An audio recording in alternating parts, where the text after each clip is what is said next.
नमस्कार, NF news देख रहे हैं आप। एक ऐसी खबर पर आज चर्चा करेंगे जिसे सुनकर आप हैरान रह जाएंगे, परेशान हो जाएंगे, दंग हो जाएंगे, क्योंकि 2.5 लाख से ज़्यादा महिलाओं और लड़कियों के साथ दरिंदगी हुई है। और जो ये दरिंदगी हुई है, इसके बाद अब एक नई बहस छिड़ गई है। ग्रूमिंग गैंग्स क्या हैं, स्कैंडल्स क्या हैं, एलन मस्क तक ने भी इस पर बवाल काटा है। वरिष्ठ पत्रकार पंकज प्रसून जी मेरे साथ हैं। पंकज जी, समझाइएगा ये मामला क्या है? 2.5 लाख से ज़्यादा महिलाओं लड़कियों के साथ दरिंदगी और फिर ये ग्रूमिंग गैंग्स क्या है? देखिए रोहित, जो भारत के दर्शक हैं वो ग्रूमिंग गैंग का नाम उन्होंने तब सुना जब सांसद निशिकांत दुबे ने लोकसभा में इस शब्द का उपयोग किया और वो लगातार 2-3 बार ग्रूमिंग गैंग की चर्चा कर चुके हैं कि ग्रूमिंग गैंग है क्या। अब जो नया मामला आया है वो ये है कि ब्रिटेन की संसद के अंदर एक सांसद ने चौंकाने वाला खुलासा किया है। खुलासा ये किया है कि ब्रिटेन में रहने वाली व्हाइट वुमन यानी गोरी महिलाओं और बच्चियों के साथ 2.5 लाख बच्चियों के साथ रेप किया गया है या फिर उन्हें प्रेम जाल में फंसाकर प्रोस्टिट्यूशन में धकेला गया है। और जिन लोगों पर आरोप है वो कौन है? साफ साफ ब्रिटेन की संसद में के अंदर वो सांसद ने रिपोर्ट का हवाला देते हुए कहा कि वो पाकिस्तान और बांग्लादेश और अफगानिस्तान से आए हुए शरणार्थी हैं जो ये काम कर रहे हैं। आज जब ब्रिटेन की संसद के अंदर इस बात को लेकर हंगामा हुआ तो हर कोई चौंक गया कि 2.5 लाख ये सब ब्रिटिश नागरिक है, वहां के जो मूल निवासी है उनके साथ ये हुआ है, उन बच्चियों के साथ। लेकिन बात से ब्रिटेन की नहीं है, जर्मनी से भी ऐसी ही रिपोर्ट आ रही है ग्रूमिंग गैंग के बारे में, फ्रांस से भी ऐसी रिपोर्ट आ रही है। ये ग्रूमिंग गैंग शब्द कैसे पड़ा आप समझिए। पहले ग्रूम शब्द तो सुनते हैं ना, ग्रूम करना। वहां क्या होता है कि जो आरोपी होते हैं वो पहले उन लड़कियों को ग्रूम करते हैं, मतलब अपनी बातों में फंसाते हैं और फिर फंसाने में के बाद रेप करते हैं या फिर कभी कभार शादी करते हैं और शादी करके छोड़ देते हैं। और जब वो लड़कियां शारीरिक संबंध बना ले या फिर बच्चियां भी होती है, नाबालिग बच्चियां 9 साल 10 साल 12 साल की बच्चियों के साथ ये किस्सा आया है, बाद में उन्हें जिस्म फरोशी के धंधे में धकेल दिया जाता है। और मैंने बताया ये कौन करने वाले हैं। अब बहुत सारे लोगों को आश्चर्य होगा कि हम ब्रिटेन की खबर क्यों बता रहे हैं। तो मैं एक भारत के आंकड़े बताता हूं। एक गैर सरकारी आंकड़े के मुताबिक 2011 से लेकर 2021 यानी 10 साल में भारत में 7,41,736 बच्चियों का शिकार किया गया है इन ग्रूमिंग गैंग के द्वारा। यानी ऐसी लड़कियां जो कि हिंदू हो, क्रिश्चियन हो, बौद्ध हो, जैन हो, पारसी हो, मतलब गैर इस्लामिक लड़कियों को प्रेम पाश में फंसाकर, मोह जाल में फंसाकर या तो पहले शादी का झांसा दिया गया, कभी कभी शादी भी की जाती है, लेकिन बाद में उन्हें छोड़ दिया गया अंधेरी गलियों में। और इतना ही नहीं, कई बार तो शादियां नहीं होती है, प्रेम भी नहीं होता है, बस सिर्फ रेप करके छोड़ दिया जाता है। और जिन पे आरोप लगे वो कौन लोग हैं? वो सिर्फ और सिर्फ एक समुदाय विशेष के लोगों पर ये आरोप लगे। तो ये मत सोचिएगा कि ये जो पूरा मामला है सिर्फ ब्रिटेन का है या फ्रांस का है या फिर जर्मनी का है। जहां जहां इस तरह के शरणार्थी बड़ी संख्या में गए हैं वहां वहां इस तरह की घटनाएं सामने आ रही है कि वहां के जो लोकल लोग हैं, स्थानीय लोग हैं, उनके साथ ये काम किया गया है। अब पूछिए कि ये करने वाले हैं कौन और ये क्यों करते हैं? 2 कारण है करने के। पहले मैं बताता हूं क्यों करते हैं। पहली बात यह है कि इस्लाम में गैर इस्लामिक लड़कियों के साथ जबरदस्ती भी शारीरिक संबंध बनाना गलत नहीं माना जाता इन लोगों के अनुसार जो उस तरह कर। और दूसरी बात, ग्रूमिंग गैंग के मैंने तो बता दिया ना कि पाकिस्तान से गए हुए शरणार्थी हैं, अफगानिस्तान से गए हुए शरणार्थी हैं, बांग्लादेशी इसमें पकड़ा रहे हैं, इस तरह के लोग हैं वो। लेकिन पंकज जी, जिस तरीके से आरोप, जो गुस्सा एलन मस्क का दिखा, फिर उसके बाद पूरी दुनिया में बहस छिड़ गई है। लिज ट्रस जो कि ब्रिटेन की पूर्व पीएम रही हैं, उन्होंने कहा कि 11-11 साल की बच्चियों के साथ जो कुछ भी हुआ वो डरावना था। इसके अलावा रॉबिन्सन एक ब्रिटिश पत्रकार हैं जिन्होंने ग्रूमिंग गैंग्स और युवतियों के कथित दुष्कर्म पर एक डॉक्यूमेंट्री बनाई थी, उनको जेल में उठाकर डाल दिया गया था।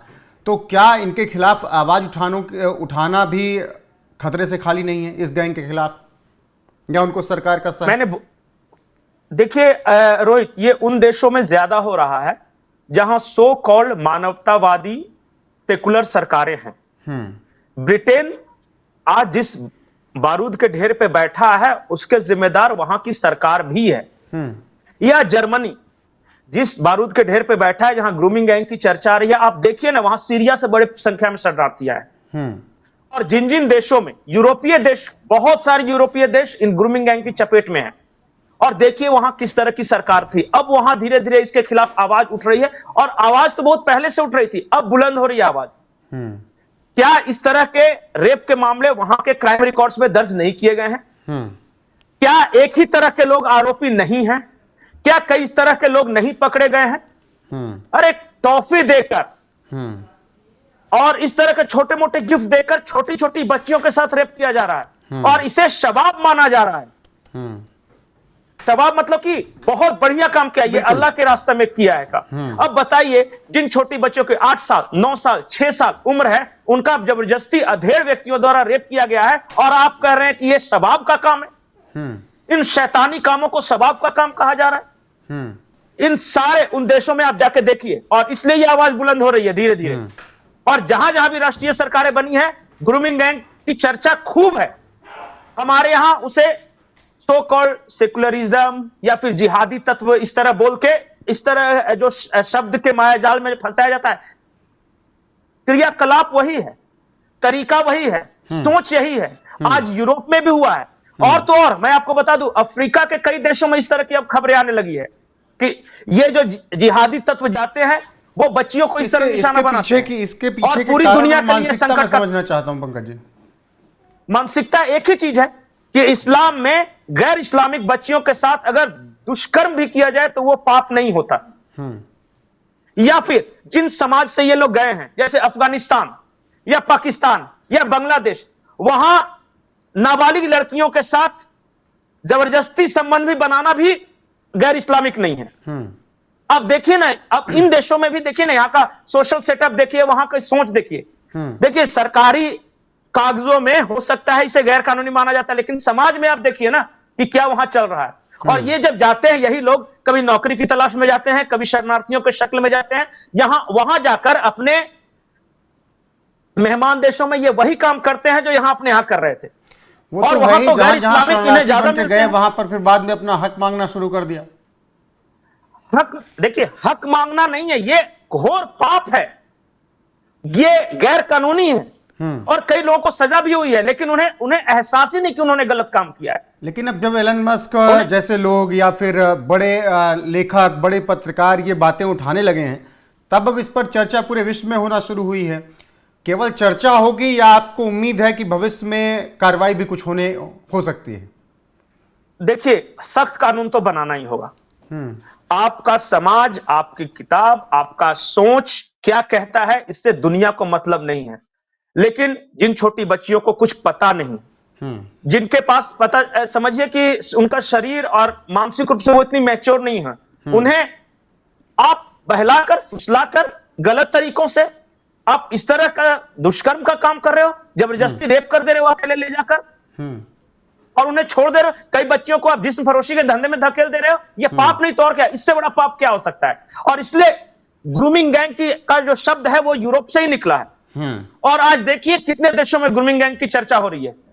और ग्रूमिंग गैंग के जो लोग हैं, गैंग तो है नहीं, वो एक सोच है, एक मानसिकता है, लेकिन वो जिन देशों से बिलोंग करते, सीरिया से बिलोंग करते, वो अफगानिस्तान से बिलोंग करते, वो पाकिस्तान से बिलोंग करते, वो बांग्लादेश से बिलोंग करते हैं। आप देखिए ना कि कौन से लोग हैं और किसके खिलाफ कर रहे हैं। जहां भी गैर इस्लामिक लोग हैं उस तरह की ये करें, और ये सोची समझी प्लान है। कई लोग कहते हैं कि उसमें से हमने बहुत लोगों को इस्लाम कबूल करवा लिया जी। अरे यार, गलत काम करके, अच्छा बताइए कौन सा ऐसा अल्लाह है जो ऐसे काम करके खुश होता है? लेकिन है इस तरह की सोच विद्यमान है। एक से एक भयावह आपको कहानियां सुनने के लिए आप ग्रूमिंग गैंग टाइप कीजिए और देखिए कैसे कैसे हुआ है। एक बिल्कुल, बच्ची को मुझे लग मतलब रहा कि है सड़क के कि किनारे जो इनके कोने बारे में लेकर नहीं के जानते रहे दुष्कर्म किया होंगे, गया। हमारे माध्यम से और लोगों को ये बातें पता चलेंगी। लेकिन यहाँ पर हम ब्रिटेन की पूर्व पीएम लिज ट्रस के बयान को पढ़ के मैं बता रहा हूँ। उन्होंने कहा 11 साल की छोटी बच्चियों के साथ हुए इस घिनौने मामले ने हमारे देश को शर्मसार कर दिया। केवल अपराधियों को सजा नहीं मिलनी चाहिए बल्कि उन अधिकारियों को भी सजा मिलनी चाहिए जिन्होंने नस्लीय तनावों को बढ़ाने के नाम पर आंखें मूंद ली थी। पूर्व पीएम लिज ट्रस कह रही हैं कि जो अधिकारी भी इसमें सम्मिलित थे उनका भी इलाज अच्छे से किया जाए। बिल्कुल, होता क्या था कि ये गलत काम कर रहे हैं और प्रशासन के अधिकारियों को पता है कि एक खास तरह के लोग गलत काम कर रहे हैं, लेकिन उनको ऐसा लगता था कि अगर हम बताएंगे उन लोगों के नाम तो पता चलेगा कि सामाजिक तनाव फैल जाएगा। और बिल्कुल ऐसी कार्रवाई होनी चाहिए उस तरह के अधिकारियों पर। और मैं बता रहा हूं कि सख्त कानून बनाना चाहिए। हम क्या करते हैं ना कि रेप की घटनाओं को हर तरह को रेप के दृष्टिकोण से देखते हैं, लेकिन ये दूसरे तरह की घटना है। ये एक तरह से धार्मिक जिहाद है, मजहबी जिहाद। धार्मिक तो कहना भी नहीं चाहिए, मजहबी जिहाद है, और जो कि किया जा रहा है गैर इस्लामिक बच्चियों के साथ। और कई देशों में ये किया जा रहा है, और तो और जहां ये बहुसंख्यक वहां भी करते हैं ये। आप पता लगा लीजिए, आप जाके गूगल पे टाइप करिए। मैं तो दर्शकों से हाथ जोड़कर एक ही रिक्वेस्ट करता हूं कि मेरी बात, पंकज प्रसून की बात मत मानिए। आप खुद जाइए और आप देखिए अलग अलग यूरोपीय देशों की घटनाएं। आप ग्रूमिंग एंड टाइप कीजिए और देखिए कौन कौन से देश में क्या क्या हो रहा है, कितनी विभत्स घटनाएं हो रही है। एक से एक भयावह वीडियो इसके मौजूद हैं। कई बार पकड़े जाते हैं, कई बार नहीं पकड़े जाते हैं, कई बार अपने देश से भाग जाते हैं जहां से जिन्होंने कांड किया, और उसके बाद ये भाग जाते हैं। और ये एक ही तरह के लोग हैं। वो क्यों है एक तरह के लोग, बताइए? क्या और क्या ये वही मानसिकता है? देख रहा था ये इसको ग्रूमिंग जो गैंग्स है इसको एक लव जिहाद का भी मामले से जोड़कर देख सकते हैं पंकज जी? थोड़ा सा फर्क है। लव जिहाद में क्या होता है ना कि लड़कियां मैच्योर होती हैं और उन्हें प्रेम जाल में फंसा के शादी वगैरह की जाती है और बाद में उनका धर्म परिवर्तन किया जाता है। ये जो ग्रूमिंग गैंग का काम है, इतना नहीं, इन लोग धर्म परिवर्तन या शादी ब्याह तक नहीं जाते।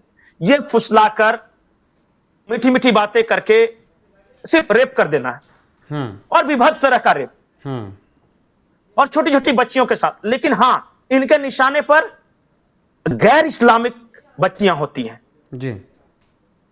और यही देखिए, दोनों में ये आप घटनाएं देख लीजिए। और मैं दर्शकों से यही रिक्वेस्ट कर रहा था कि आप खुद से रिसर्च कीजिए इस पे। हम जो कह रहे नहीं, आप मतलब कि हैरान परेशान हो जाएंगे, हैरान भी नहीं। मुझे लग रहा है कि इस खबर ने पूरी दुनिया को हैरान करके रखा है। आपने जिस तरीके से जिक्र किया कि भारत को सतर्क रहने की जरूरत, क्योंकि लव जिहाद से तो पहले ही परेशान है देश। इस ग्रूमिंग गैंग से भारत को भी सतर्क रहने की जरूरत। हमारे यहां इस पे चर्चा ही नहीं होती। हमारे यहां इसे एक बच्चियों के साथ बलात्कार इस तरह का सिर्फ कानूनी टर्म देके इसके साथ ये किया जाता है, लेकिन पैटर्न हमें समझने की जरूरत है। और ये जब पूरी दुनिया में है अलग। अच्छा बताइए ना, ये तो ब्रिटेन में 2.5 लाख सरकारी आंकड़े हैं ना। आप फ्रांस के आंकड़े देख लीजिए, आप जर्मनी के आंकड़े देख लीजिए, आप अलग अलग देशों के जाके आंकड़े देख लीजिए कि खास तरह के लोग गैर इस्लामिक बच्चों के साथ क्या कर रहे हैं। तब समझ में आएगा कि ये घटनाएं नहीं है। ये ऐसा नहीं है कि किसी अपराधी प्रवृत्ति के व्यक्ति ने किसी बच्चे के साथ कर दिया। ये मैंने कहा ना कि उनके यहां इसे शबाब माना जाता है, मतलब बढ़िया काम माना जाता है जी, पुण्य का काम माना जाता है। अरे भाई, ये पुण्य का काम है तो शैतान का काम क्या है, आप बताइए ना। बिल्कुल पंकज जी, इस पर चर्चा होना बेहद जरूरी है। जाते जाते मैं एक बार ग्रूमिंग गैंग्स को लेकर एक बार जो थ्योरी है वो पढ़ देता हूं। ग्रूमिंग गैंग्स के लोग छोटी और कमजोर लड़कियों को अपना निशाना बनाते हैं। वो उन्हें गिफ्ट देते हैं, एहसास दिलाते हैं कि वो बहुत प्यार करते हैं। लड़कियों को जब विश्वास हो जाता है तो फिर वो शोषण करते हैं उनको अपने जाल में फंसा लेते हैं। उनको बड़ी पार्टीज में ले जाते हैं और नशा दिया जाता है। नशे के बाद उनके अवैध तरीके से संबंध भी अलग अलग पुरुषों द्वारा बनवाए जाते हैं। कई मामलों में उन्हें बेच भी दिया जाता है अच्छे खासे दाम पर, और उन लड़कियों को फिर छोड़ दिया जाता है। कई मामले ऐसे भी है जहां पर लड़कियों को मार भी दिया गया। तो ग्रूमिंग गैंग्स इस तरीके से पूरी दुनिया में काम कर रहा है, और ये खबर आज पूरी दुनिया के हर एक अखबार और हर एक सोशल मीडिया हैंडल्स पे आप देख सकते हैं। वाशिंगटन पोस्ट हो, टाइम्स ऑफ इंडिया हो, जिनकी तस्वीरें लगातार चल रही हैं। और एलन मस्क से लेकर लिज ट्रस ने आवाज़ उठाया है। तमाम बड़े लेखक और पत्रकार भी इस मामले पर बोल रहे हैं। ऐसे में ग्रूमिंग गैंग्स की बात भारत में भी जब निशिकांत दुबे ने की थी तो उसका भी जिक्र होने लगा है। फिलहाल भारत को सतर्क रहने की जरूरत है और जिस तरीके से लिज ट्रस ने कहा कि अधिकारियों पर भी कार्रवाई हो और इसके खिलाफ सख्त कानून होना चाहिए, उस पर भी विचार अब सरकारों को पूरी दुनिया का करना चाहिए। पंकज जी, आपका बहुत बहुत शुक्रिया, बहुत शानदार तरीके से चीज़ों को समझाने के लिए, ग्रूमिंग गैंग्स के बारे में दर्शकों को बताने के लिए। अब फिलहाल इस खबर में बस इतना ही, इस चर्चा में बस इतना ही। बने रहिए हमारे साथ लगातार। नमस्कार।